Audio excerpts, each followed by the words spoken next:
Saludo esta mañana desde México a Cynthia Hudson, a quien conocí por muchos años en CNN como la vicepresidenta de esta cadena. Y bueno, pues ahora Cynthia ha fundado Hudson International Media Partners, que es un proyecto interesante sin duda y del cual le propongo que nos cuente. Cynthia, bienvenida al programa. ¿Cómo estás? Gracias por tu presencia. Qué gusto verte y oírte, Carmen, aunque yo de vez en cuando entro para escuchar también, aunque tenemos horarios un poco complicados, pero ya sabes cuánto te admiro, así que muchas gracias por invitarme a compartir contigo. Al contrario, gracias, Cynthia. Cuéntanos, ¿qué estás haciendo? ¿Qué fundaste? ¿Qué proyecto es este? Ah, Bueno, yo cuando decidí que era el momento de salir de CNN, bueno, ya fue cuando el debate de Biden y Trump, que vi un panorama complicado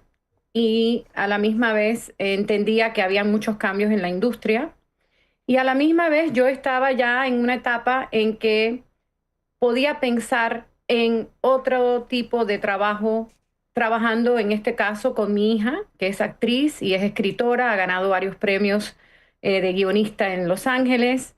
Eh, y la verdad que me entusiasmó mucho, dije, ¿sabes qué? Yo tengo otros proyectos también que me interesan y quiero tratar de, en esta etapa de mi vida, probar suerte conmigo misma. Dicen en inglés, I want to bet on me. Tú lo hiciste, tú lo has hecho y lo has hecho con éxito. Y quiero ver si los proyectos, bueno, ya están saliendo, gracias a Dios. Y por eso fundé la empresa, me uní con mi hija, o sea, ella tiene la oficina en Los Ángeles, yo en Miami. Estamos trabajando en proyectos en inglés y en español. Aunque sean en inglés, siempre tienen temas multiculturales, porque para mí es muy importante realmente presentar lo que es la realidad de lo que es el público norteamericano, que incluye a los hispanos de Estados Unidos, y con temática que interese para toda América Latina y para España. Así que por ahí va la cosa. Por ahí va el asunto, o sea que materia prima tienes de sobra, por supuesto. Claro. ¿Qué tipo de cosas están pensando hacer? ¿Documentales, series, eh, productos digitales? ¿En dónde está la mirada puesta? Mira, está en este momento en proyectos, vamos a decir, es content creation, como dicen en inglés, creación de contenido, pero el enfoque principal en este momento está en cuatro ejes. La primera es en cine, diferentes, ya tenemos 5 libretos que han ganado premios, han sido referidos por el famoso Blacklist de Hollywood, los cuales ya tengo uno que está por filmarse en septiembre en España. Es una película de terror que escribió mi hija con su socio escritor, Sam Wilson. Y esa película ya está inclusive financiada, así que estamos muy entusiasmados con ese proyecto. Tengo, además de esa película, tengo dos más. Tengo una en español, que es la que yo anuncié ahora en el NATPE, que está esta semana terminándose hoy en Miami, que es la gran convención norteamericana de productores de televisión que han estado, bueno, desde todos los países presentes de Europa, de Latinoamérica, etcétera. Y presentamos nosotros compramos la opción para el libro de Gina Montaner, la periodista, hija del muy conocido escritor, analista no te voy a decir político, porque en realidad él no era político, pero era una persona que creo que llevaba un pensamiento liberal, democrático a todas partes, que por supuesto siempre lo ponía al estar en el medio, los dos polos opuestos siempre le tiran.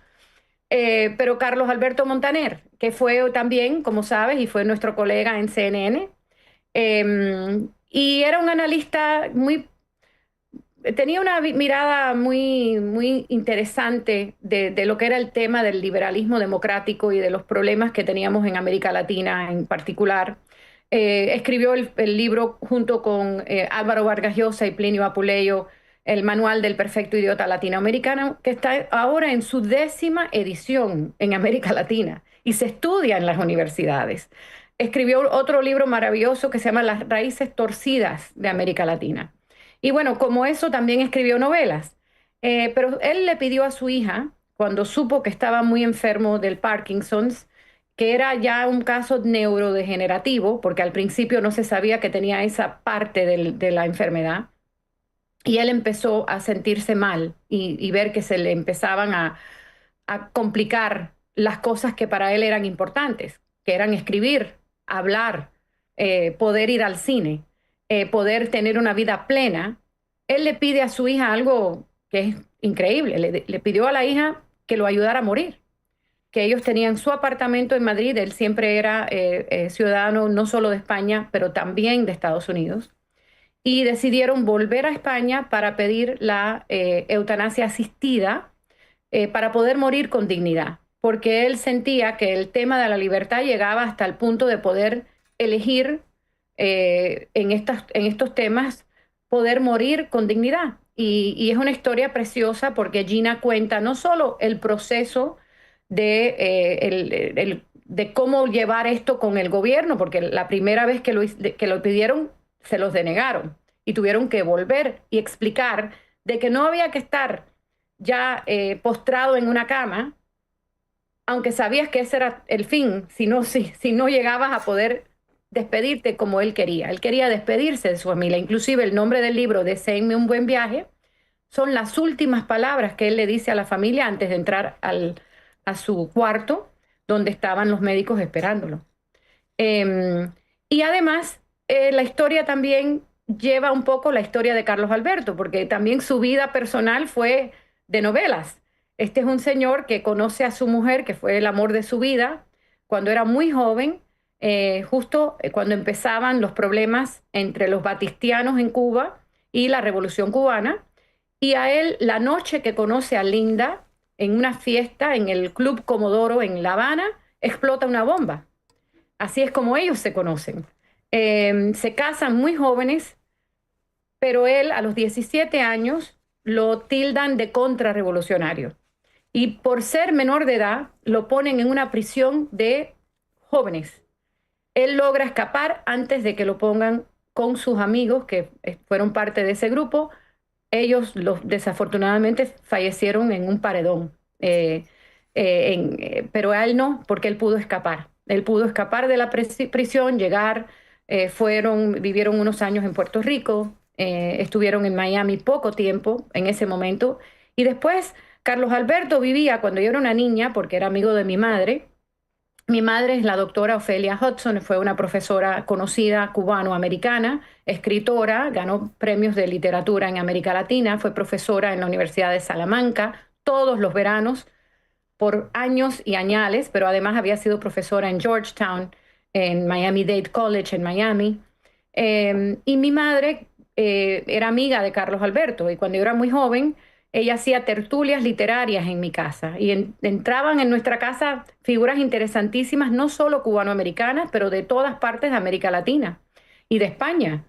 Y yo conocí a Carlos Alberto en esa época y él vivía en la casa de Cervantes en el barrio de las Letras en Madrid. Y a mí me parecía fascinante que un escritor pudiese decir que vivía en la casa de Cervantes. Así que vamos a hablar de todo lo que era el humor de Carlos Alberto, su balance, vamos a decir, político, la forma en que él analizaba, porque siempre venía con los datos. Este es el tema económico, este es el tema social, aquí están los fallos, aquí están los errores. Y yo tengo unas frases maravillosas que Carlos Alberto escribió que, mira, desde el tema de América Latina, dice que el caudillismo es la infancia prolongada de la política latinoamericana. Pero también dice que cuando una idea necesita censura para sobrevivir, ya está derrotada. Y como esas tengo frases que eran maravillosas. O sea, yo creo que es un personaje de nuestra región, de los pocos que realmente logra pasar simplemente de la frontera de su país y que ha tenido impacto en muchos países, inclusive ahora en NATPE, para mi gran placer. Esta nota ha salido desde la Argentina hasta Nueva York, hasta España, y he recibido llamadas de personas que están interesadas en la película, en el documental, porque arriba de eso, la nieta de Carlos Alberto es la hija de Jorge Ramos de Univisión.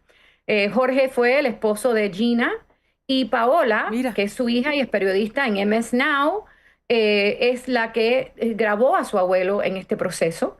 Y ella está trabajando también con nosotros para tener un documental que ella grabó y que está quedando fantástico, que va a ser como un acompañamiento de la película, el drama, vamos a decir, que estamos creando sobre el libro. O sea que es una adaptación del libro en cine y además el documental de Paola. Ni más ni menos, pues felicidades por este proyecto que se oye muy bien, en torno a esta figura de Montaner, que bueno, pensando en lo que dices, pensando en su historia, su biografía, la forma en que murió y decidió morir y todo lo que nos has contado, quedan las preguntas abiertas de qué estaría pensando Montaner y qué estás pensando tú de Cuba hoy. Ahora que estamos en un momento pues totalmente inédito en el mundo entero, una de las miradas está puesta desde luego de manera muy fuerte en lo que puede ocurrir con Cuba. Hemos visto cómo el presidente Donald Trump está ahorcando todavía más al régimen con motivo de este bloqueo, el histórico, pero este en particular, que es el del petróleo, amenazando con aranceles a quien le venda petróleo a Cuba. En México sabemos que México ha sido el país que más petróleo le ha dado a Cuba en 2025, después de que capturaron a Maduro. Y bueno, dice Trump, palabras más o menos, Cynthia Hudson, va a caer sola Cuba, va a caer el régimen solo.